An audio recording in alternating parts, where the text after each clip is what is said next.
Kamiko is an interesting game to me when I first saw it. It caught my eye not only because it was a sprite-based game, but it was $5.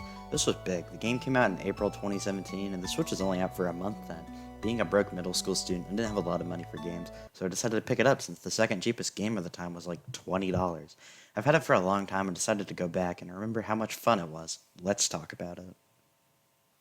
Kamiko is a 2D adventure puzzle game. You fight demons and monsters while trying to open gates to defeat the boss to move on to the next area.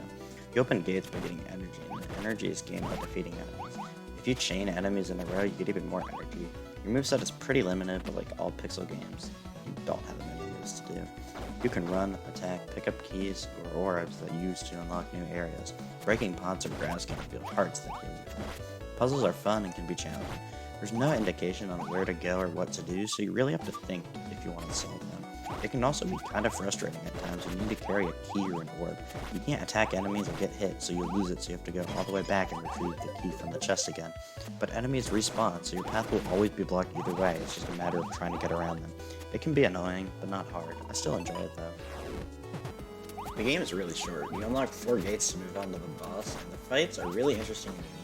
I really like the first one where you have to make them land on the switches. It's not obvious, but once you realize it, it makes you look dumb. The game only has 4 worlds, or stages how they call it, and they each take about 10 minutes each, which is pretty disappointing.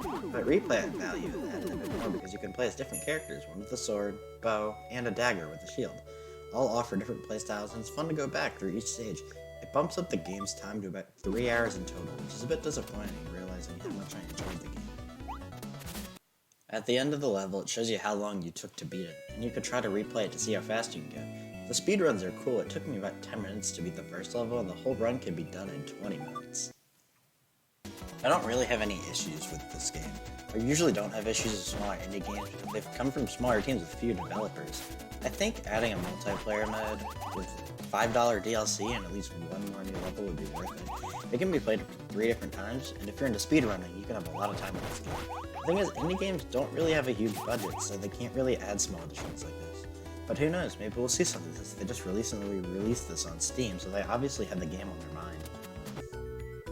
Looking back at the game after not playing it for a year, I really like it. The pixel art is done really well. Indie developers have really outdone themselves recently with games like these, and I'm impressed. The music is wonderful. I love 8-bit style music, and all the songs are great.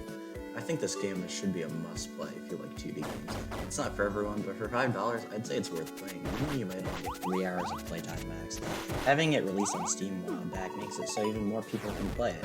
I remember Kamiko as one of the first budget Switch games, not in terms of quality, but in terms of price. I'd love to see a sequel, and with them releasing it on PC, maybe they're working on one. We'll just have to see and find out. Hey, sorry for doing 2 retro videos back to back. I don't really know what to do next week, but I think I have an idea. I just need to follow through with it. Thanks for watching, and see you next week.